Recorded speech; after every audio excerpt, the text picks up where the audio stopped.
L'homme de théâtre Olivier Chouanière tente de renouveler le genre depuis une vingtaine d'années. Moi, dans mon temps, à mon époque, on appelait ça du théâtre d'intervention. Est-ce que c'est encore du théâtre d'intervention, Olivier?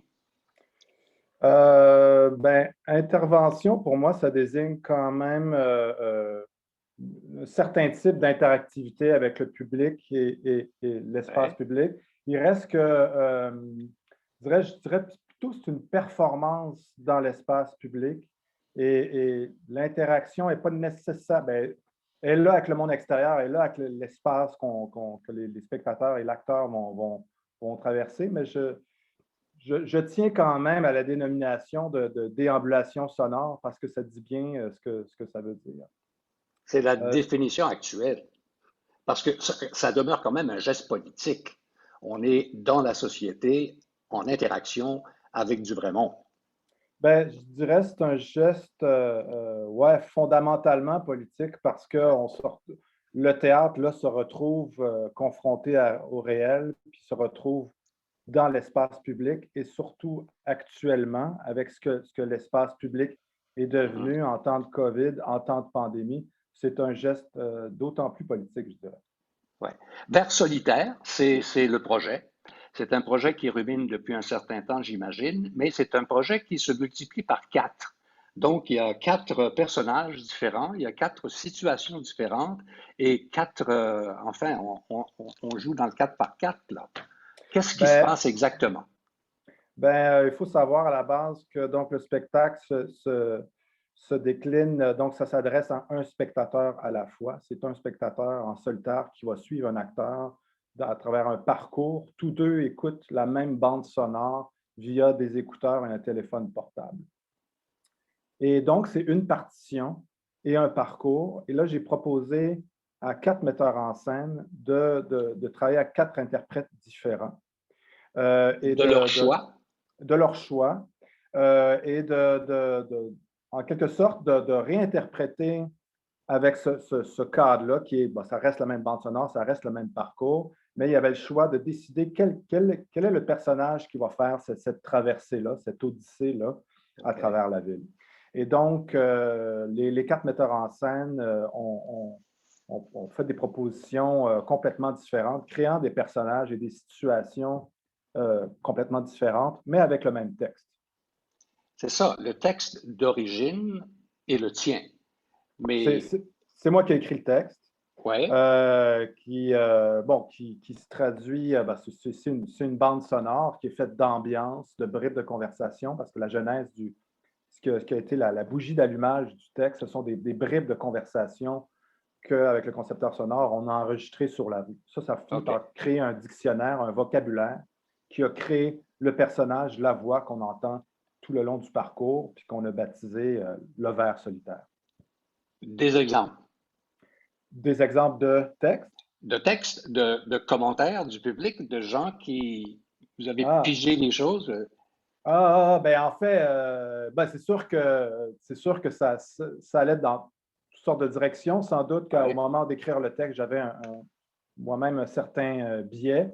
Et ce que je trouvais qui était le dénominateur commun de toutes ces bribes, de tous ces propos-là, c'est la consommation. C'est aller point A au point B pour consommer le temps qui fait, mais aussi, mais tout était dirigé d'une certaine manière vers une société de consommation, une société de production, la société du travail et l'économie dans laquelle on vit. Donc, c'est là que ça crée ce personnage-là qui, on le voit comme une espèce d'entité qui vit à l'intérieur du Mm. personnage et qui le pousse à une consommation, mais pas juste une consommation, c'est-à-dire acheter ce qu'on trouve en magasin, mais la consommation de tout. Des êtres, des propos, des discours, des choses, des produits.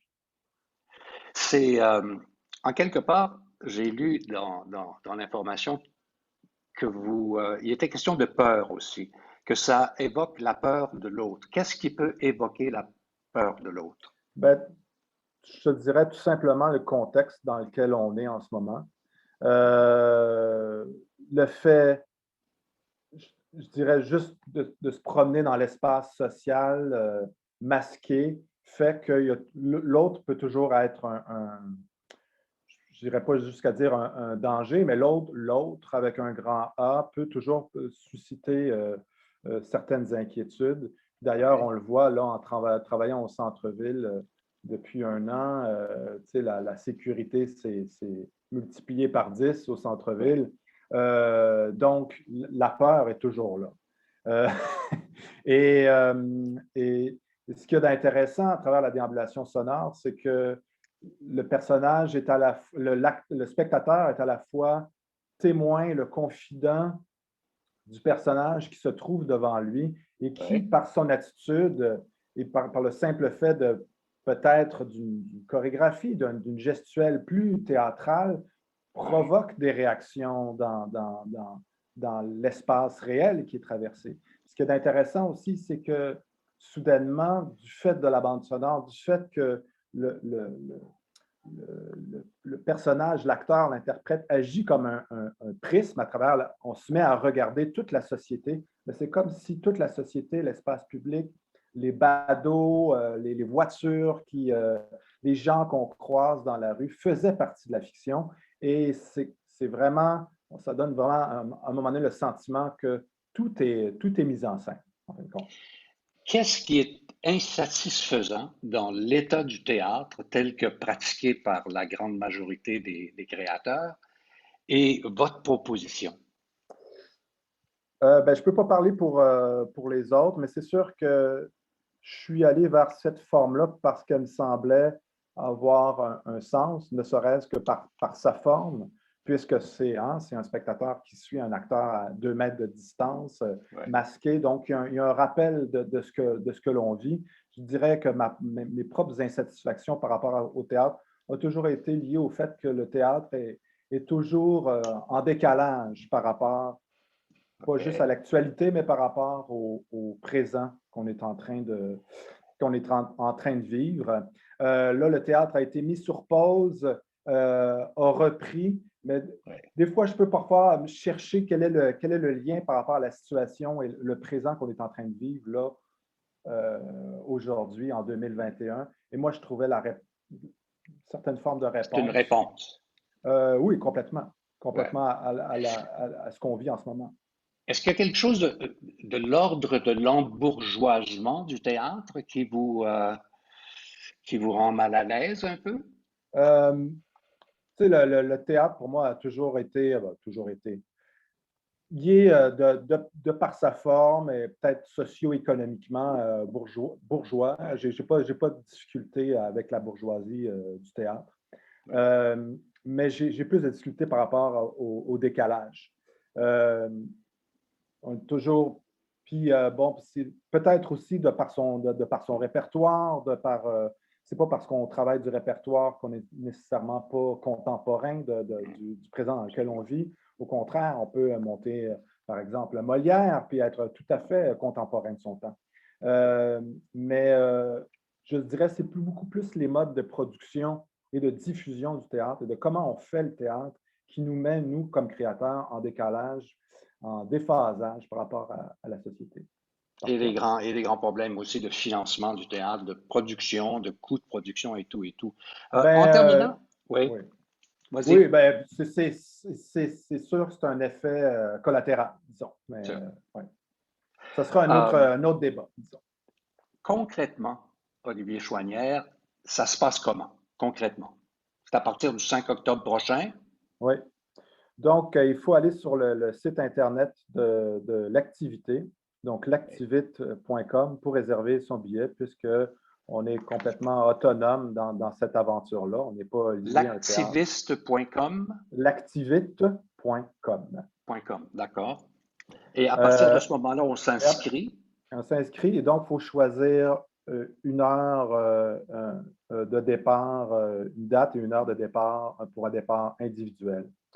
Le lieu de rendez-vous va être donné 48 heures avant la date effective. Donc, le lieu va être révélé à ce moment-là et les spectateurs ont besoin de se rendre à l'heure de leur rendez-vous, à l'endroit qui sera dit pour effectuer leur départ. Et ça dure combien de temps? Ça C'est-à-dire qu'on passe dure combien de temps avec l'acteur? 1 heure. D'accord. Donc, c'est un parcours d'une heure qui se fait entièrement à pied à travers le centre-ville de Montréal et le parcours exact, bien, on ne le révélera pas. Je suis très curieux de voir l'histoire que ça va raconter. Je veux dire, quand vous aurez terminé cette intervention théâtrale et que vous aurez l'occasion de réfléchir à la chose, à quelle conclusion allez-vous en arriver et vers quoi est-ce que ça va déboucher, sans doute sur un autre projet. Mais je suis très curieux. Bien, merci beaucoup, Olivier. Je rappelle que le site, encore une fois, c'est Lactivite, lactivite.com. Merci beaucoup, Olivier. Bonne Merci. journée. Bonne journée.